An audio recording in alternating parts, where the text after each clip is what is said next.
Welcome to Empowered Within, a soul-quenching, transformational podcast that will set your soul on fire through candid and inspiring conversations. Leading experts, celebrities, healers, and I share our journeys of how we've overcome challenges to living an empowered life from within.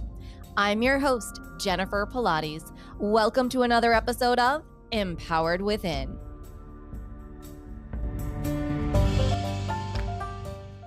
Hi there, and welcome to the show today. I am really excited to have our guest today, Danielle Young, who is coming to us from the warm Phoenix, Arizona. I'm so excited to have you here. Let's talk about Danielle. She is a survivor of domestic abuse, master certified life coach, and founder of Inspired Action Wellness. She helps women heal from trauma, guiding them toward holistic recovery and renewed strength. Through her one-on-one coaching and her community, Survivors to Thrivers, Danielle provides compassionate support and actionable strategies to empower women to reclaim their lives and transform their pain into confidence. Driven by her own journey, she's committed to helping women move from victims to empowered survivors, making a lasting impact on trauma recovery. Welcome to the show, Danielle. Thank you so much. It's really great to be here. Oh my gosh, so excited to have you here. We were just talking offline about our love-hate relationship with the state of Arizona. The only part that we don't like is the heat. The heat and the traffic. Yeah. Which has gotten so crazy the last handful of years. Yeah. Yeah. Our population has quadrupled, it's more than double. Right? Yeah, it's crazy how fast we've grown. Yeah. I know. It's wild. So there's no more seasonal vacationers, right? It's just like year round now. Yeah, it's year round and we get the seasonal. So right now we have both, and it's like our traffic is so bad right now. So bad. Oh my gosh. Yes, I remember those days. And that was before the world changed 4 years ago, when we still thought Scottsdale was a country bumpkin place. And now it's like, oh my gosh, Scottsdale, Phoenix, everything is just booming. It's huge. Everything is huge now. It's wild. Well, let's get to you and talk about your journey, which is quite impactful and incredible. And what led you to your transition from survivor to where you are today, helping women to survive? So my journey starts about 26 years ago. I was in a relationship that was very abusive. He was my first quote unquote love. I had never really dated or anything in high school. So I grew up without my dad. So I was really looking for that, male love in my life, which led me to, he was older, very, very dominating. And eventually that led to my daughter. And then when she was 3 weeks old, he tried to end my life. And I packed up my 3-week-old baby and out the door we went. I don't remember a lot about that night. I've kind of pieced together some things. Showed up at my mom's and we called the police. I, filed a police report. The police really didn't care, didn't really want to do anything. I filed charges. Justice system was like, meh. Gave him 26 weeks of anger management classes and a $25 fine. So I went completely into a hole at that point. I was trying to figure out what my next move was. I was trying to be a mom. I was just in the survival mode, but I thought because I had left that I would start feeling better. Little did I know it's not true. I just started digging myself deeper and deeper into a hole. And I remember feeling like hopeless and worthless and just like I don't know how I'm going to live my life. I don't know how I'm going to raise this baby. I don't know where I'm going from here. And I looked at my daughter one night while she was sleeping and it just kind of clicked. And I thought, you know what? I can't be like this. If I'm going to be the mom she deserves, I have to put one foot in front of the other and I have to dig myself out and I have to be better. So I started going into therapy. That didn't really work for me. And I thought I'll figure this out on my own. that worked for a little while and I kind of, maneuvered around in the world a little bit, but I was just like floating. Like I wasn't really feeling anything. I was just sort of existing. And a coworker of mine introduced yoga. She's like, "Have you ever tried yoga?" I'm like, "No. I'm from a really small town in northern Indiana. Like, I don't know yoga." And she's, "You should try it." So she hands me a VHS tape. I take it home, changed my life. Started doing yoga. Really, really felt at home with yoga. And then, kind of just use that as my major method of healing. Then eventually, quite a few years later, I ended up doing a yoga teacher training, became a yoga teacher, and I became a massage therapist actually before that to kind of help women reassociate with their body. And then the yoga teacher training came, did that, worked on, yoga for women as sort of like a body positivity movement. And I got a health coach and she's like, "Have you ever tried self-inquiry? Because you've got some major roadblocks here." And I'm like, "No, what's that?" So she introduced me to someone who I did a self-inquiry session with, and my very first session was on my abuser. And it was completely transformative. Like changed my view, changed my perception, changed everything. And I said, "I want to do this." So I started doing it more. She offered a mentorship program. I did the mentorship program, started coaching. And then a friend of mine in that class said, "Hey, I would pay you to be my life coach. You would make an amazing life coach." So I was like, "All right, I could, I could do that. I could look into that." I thought about it. So I became a certified life coach and I started doing some coaching. It wasn't really aligned with what I wanted to do. And I just thought, this feels icky. This doesn't feel aligned. And I was sitting in meditation one day and it just downloaded. You have to tell your story. It just smacked me upside the head. Like, you have to do this. So I rebranded and that birthed Inspired Action Wellness. And here we are. What an amazing journey Yeah. to unpack in so many layers. And I so appreciate that you went layer by layer. And I would love to go in a little bit deeper with each Mhm. layer that you talked about, Sure. starting with your yoga. What do you think it was that connected you with yoga that you felt a shift, that you felt a healing begin? I remember specifically, I was in my living room and I was sitting on my yoga mat. And I remember just putting my hand on my chest and closing my eyes. And it was the first time that I was able to actually close my eyes and feel okay. I just felt this sense of peace, this sense of safety. And that was the first time that I had felt safe and peace since I left him, you know. And I felt, wow, I want more of this. Like, this is what I need. And I could just feel my body come back into itself. My nervous system was not in fight or flight anymore. It was in those moments when I could just be. And I started trying to move that into the outside world, but it was really at home on my mat where I was doing the practice that I was like, okay, this is home. This is home. So at night when I would come home, I'd put my daughter to bed and I would just go to my mat and I would just sit and breathe. That was really the major part of being able to regulate my nervous system. What a powerful place to be, to find safety within yourself on your mat. Mhm. And even to this day, I'll start to get anxiety and I'll feel a panic attack coming on. And I dig out my mat and I lay down and I just breathe because that's home base. That is my safe place. And that's what I tell everybody, who's been through trauma and abuse. Find a safe spot.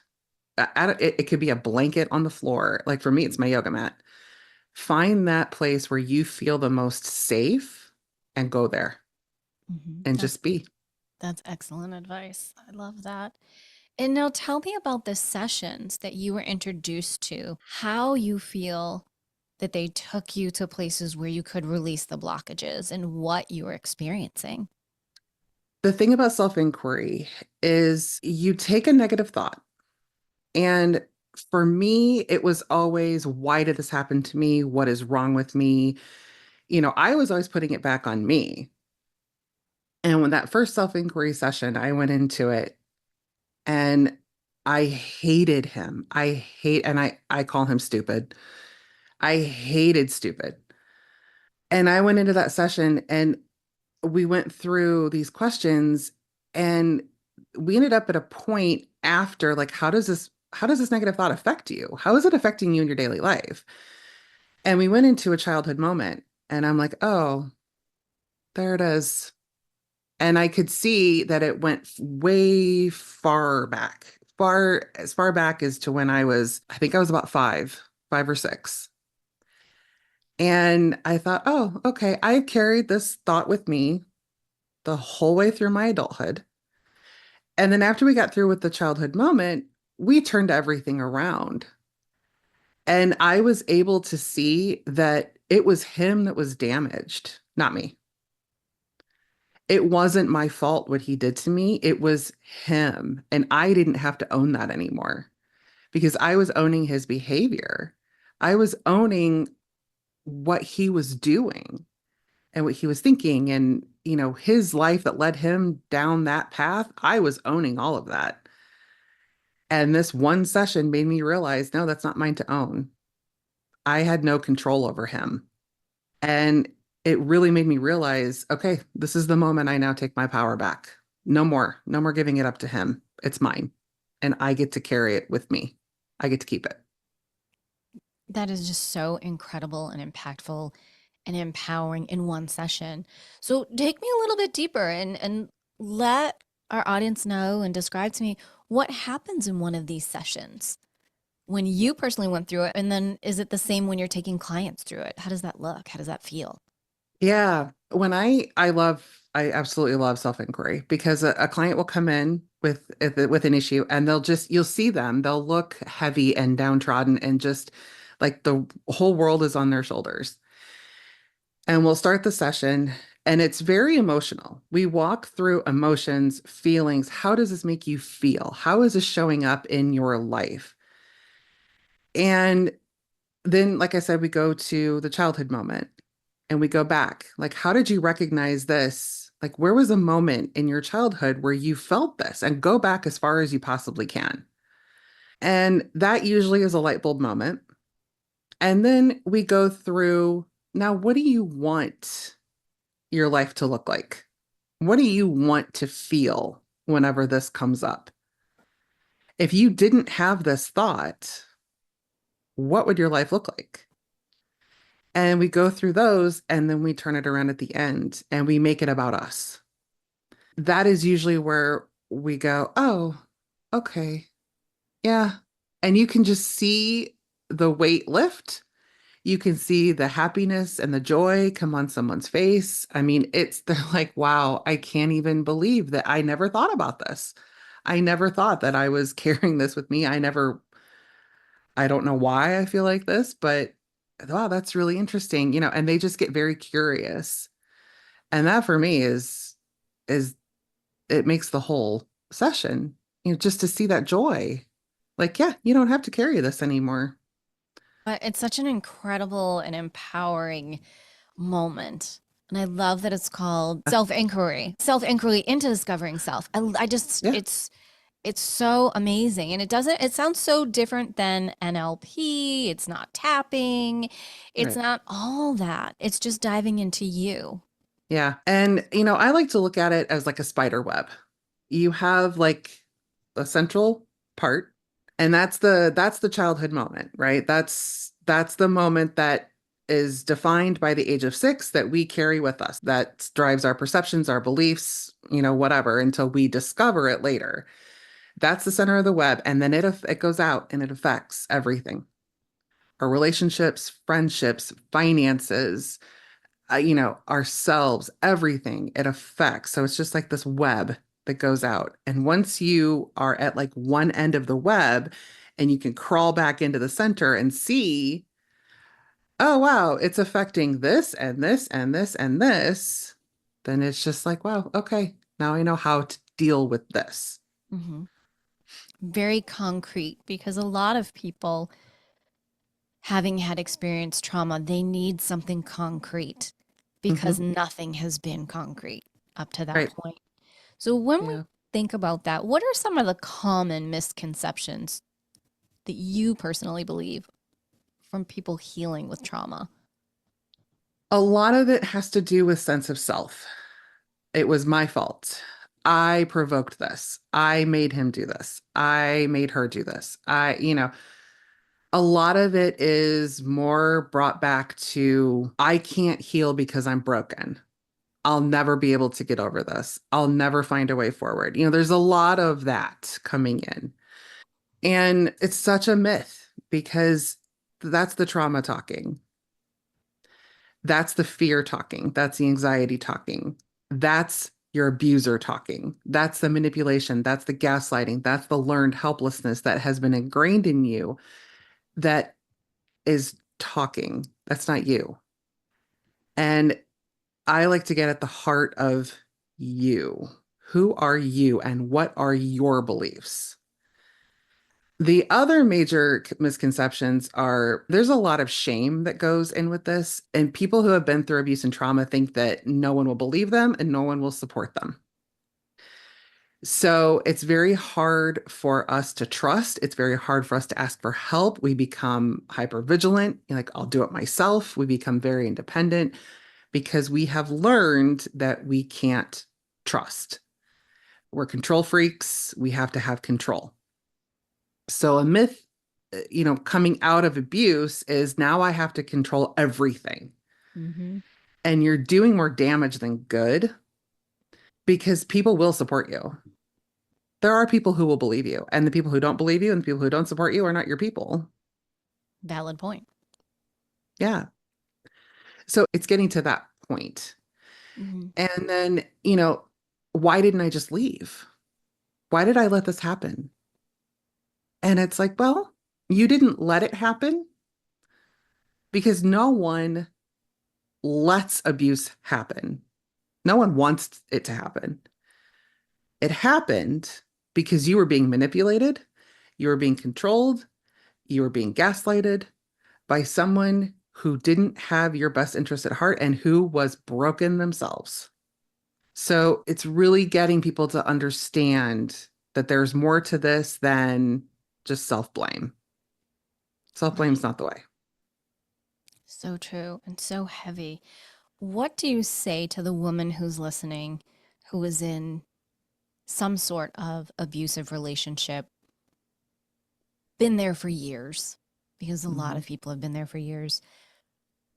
Maybe on some level of a grain of piece of salt has a little glimmer of, well, maybe I could leave. What do you say to that person? Because you've been there, you know all of the other thoughts that is this mound of salt on the left side versus this one little speck over on the right. What do you say to that woman? I say go, go. It will not get any better. It will not change. Make a plan. There is support. There are resources. Tell someone because a lot of us, we don't tell people. No one knows what we're going through. We keep it silent. Tell a friend, tell someone you trust, and do it. Go. There is life on the other side.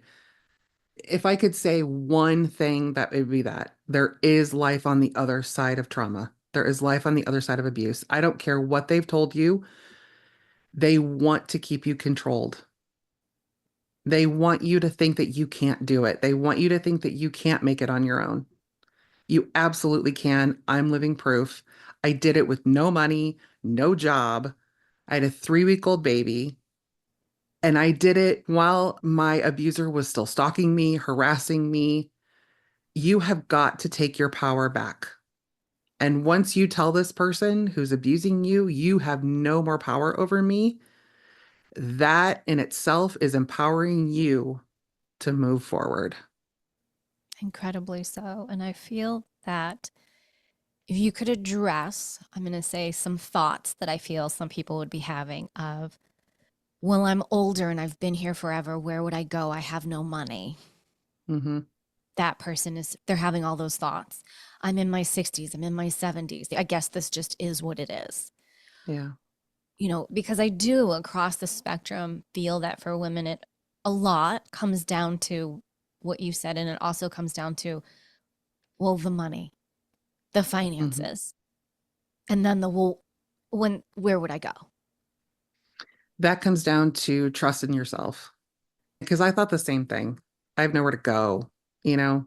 I mean, yeah, I had my mom's to go to, but I knew I couldn't live there forever. I knew that I had to, you know, get a job and get out on my own. And I feel like once I made that decision, everything worked out, you know, because I knew that I wasn't going to go back. So for those thoughts, I would say number one, it's never too late to be happy. Number two, you have to decide what's better to be stuck in a relationship that you are not valued or to be out in the world where you are at least free. That's a decision you have to make. Granted, it's not an easy decision, but like I said, there are resources. There's a domestic violence hotline. If you call them, they will help you. If you need to couch surf for a while, friends, do it because you will be out from under someone's control. And once you take back that trust in yourself, everything else will work out. You just have to believe it will. Believe, have faith. That's what I would say. I agree with you. It's really leaning into faith and leaning into take the leap, the wings will appear. Yeah, absolutely. God isn't going to let you fall. The No, universe isn't going to let you fall. no. The What universe has your back. exactly? The universe always has your back, but Yeah, you also have to take action of some sort, right. whatever that is. What advice do you give to women who are struggling with whom they are after, right? Talk to us about the after part. How do you help women to understand that there is life after the trauma that you've been through? A big part of it is dispelling those limiting beliefs, getting to the heart of what your perceptions are. And it's like getting from point A to point B. Like, what are your perceptions, your beliefs now? And then where do you want to be? Where do you see yourself? And let's get there. What support can I help you to get to that point? Whether it's nervous system regulation, whether it's doing affirmations, whether it's journaling is a huge part for me. I love journaling, getting everything out, writing things about yourself. What are three things? Start off small. What are three things that you love about yourself? What are three things that inspire you? What are three things that you're grateful for? Start small and then build up from there. So let's take that one step further. And so you've talked about what happens just after. Obviously, as you said in your experience, and I would say in 99.9% of all experiences when you're exiting a trauma situation, how do you help people to understand that when they are in fight or flight? And then how do you help move them out of that? So that goes back to nervous system regulation. I do a lot of like somatic coaching where we work with the vagus nerve and we work on different techniques, breathing techniques to bring the body back into kind of a homeostasis. And then once we get to that point, then it's much easier to recognize and to see the other things, the thoughts, the feelings, all of that stuff. But if we're stuck in that fight or flight, it's really hard. It's kind of a forestry situation. So we start off with nervous system regulation. Then we move into limiting beliefs, perceptions, how to integrate the good stuff in and get rid of the bad stuff.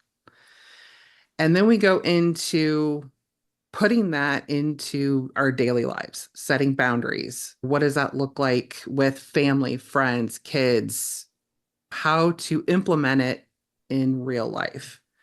And what I'm finding is that once we get to that point of, yeah, it's okay for me to set boundaries because the only repercussion is the one that I set for myself, you know? So once we get rid of that belief, then I find that it's an easier time to start implementing things into real life. And by real life, I mean, like work, asking for a raise, valuing your worth, being very clear with family. This is my boundary. Being very clear with friends, saying no, things like that, that it's really hard for us to do when we've been told we can't. For the person now who started with us and is now to this point, and I feel has gotten to that place of maybe I can do this, maybe I can change my life, change my job, leave my partner, move, whatever it may be, to help them move from a trauma filled situation out of that. What one piece of advice, one first step would you give that person? If you're ready to commit to healing, you have to commit because it is a process.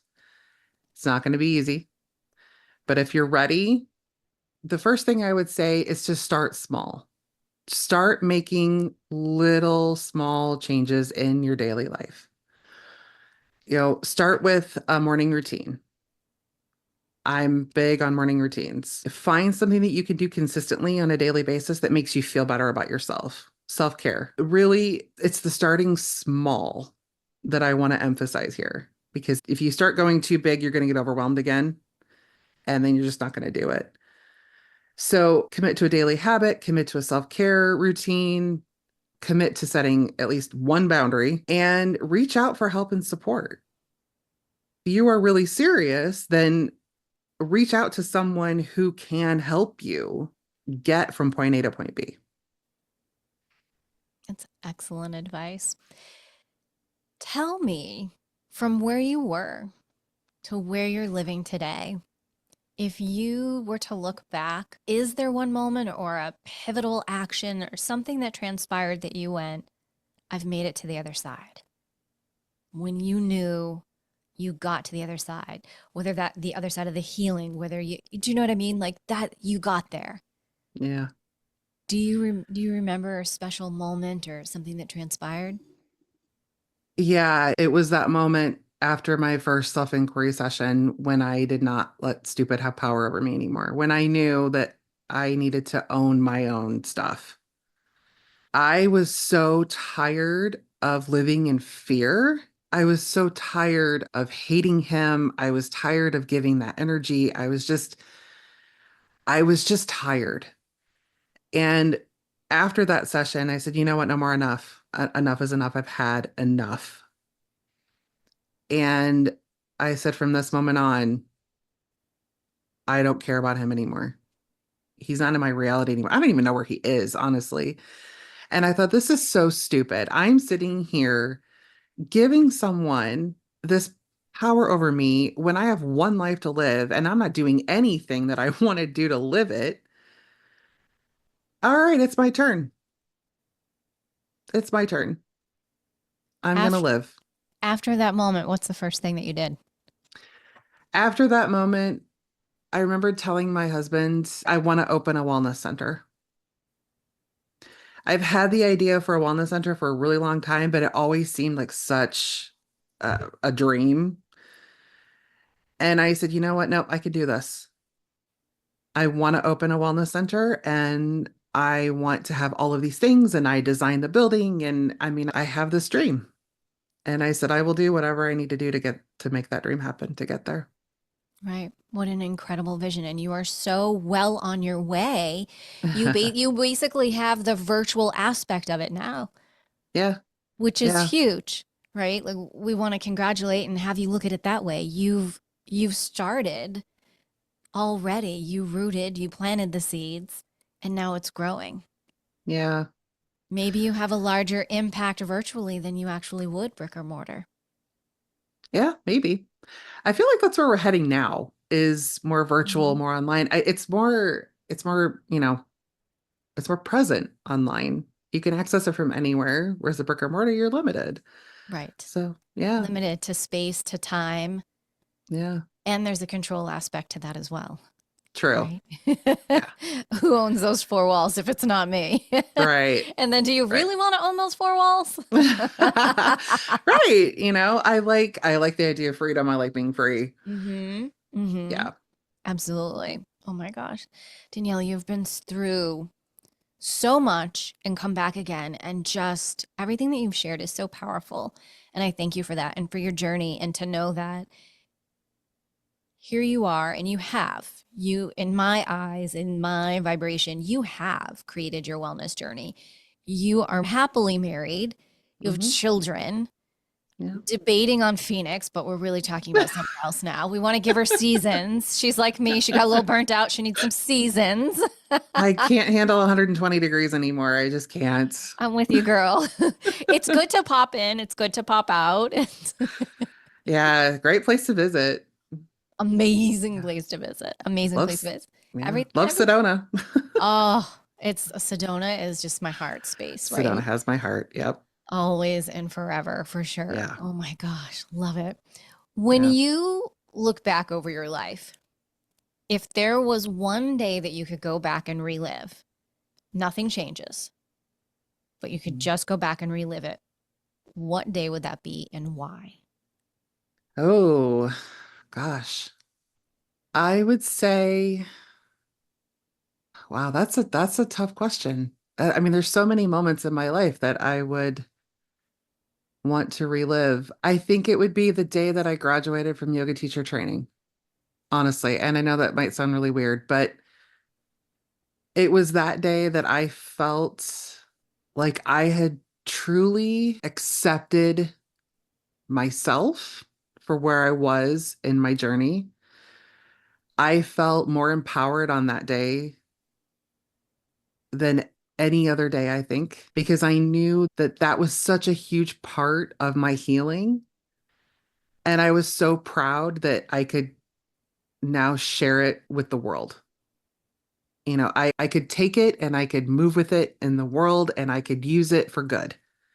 And I mean, I've done other things in my life. Like I've graduated, I went to college, but that in that moment was the most empowered I've ever felt.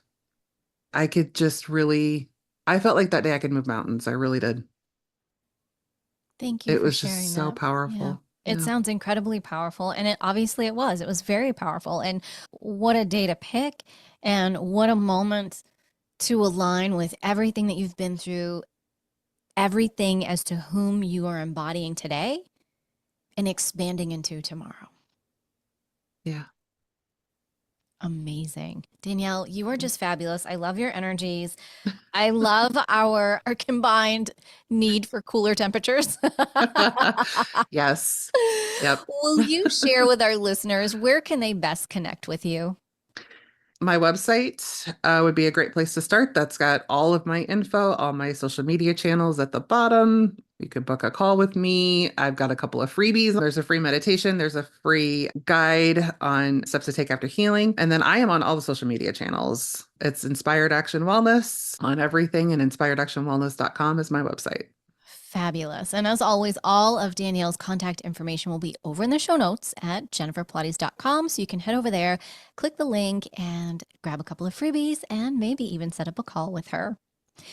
As we close out the show today, Danielle, what is an inspirational thought that you would like to leave with us today?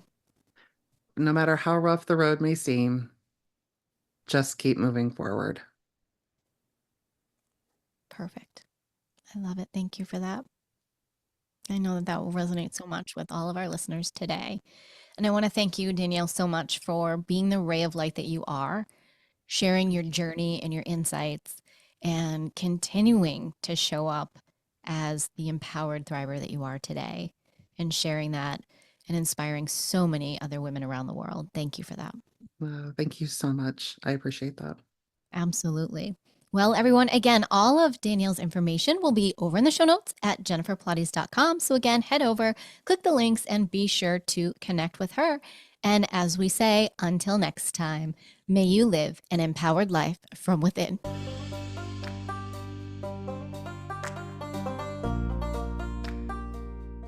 Thank you so much for tuning in to another episode. Please remember to rate, review, and subscribe to Empowered Within with Jennifer Pilates.